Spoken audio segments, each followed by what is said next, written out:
بڕیار بیدانیشتنا پارلمانی کردستان ساعت 11 بیتا کرن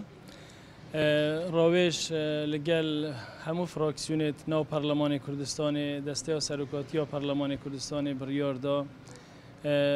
بیتا دای خستن افدانشتن افرو بو صبح ساعت 11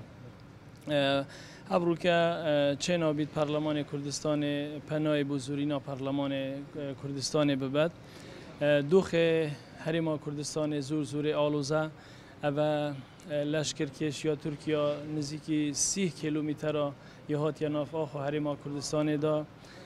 افرو که قیران دارایی برو که هریما کردستان آگرته حکومت هریما کردستان نشد موچت فرمان برید هریما کردستان بدد البرهنده ما پی باش بو بیتا دای خستن دا زیادتر لیکت گشتن ما بین همو فراکسیونا بیتا کرن ناچی بید بزورینه بو برجواند یا فراکسیونه که یان حزبه که پروژه بین تی پراندن دوی همو پیک و همو فراکسیونیت ناف پارلمان کردستان به یک دست پیک و حول بدین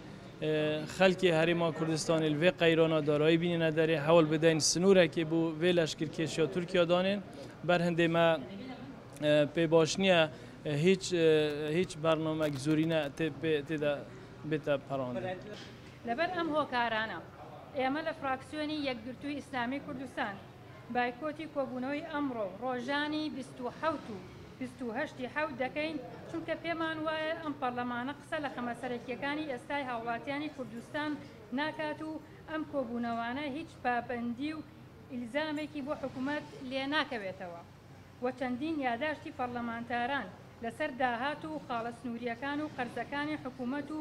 بابەتی موچە و بە پاشەکەوت و لێبڕین و دواکەوتنی خراوەتە ڕەفەکانی پەراوێزکردن و فەرامۆشخستنەوە.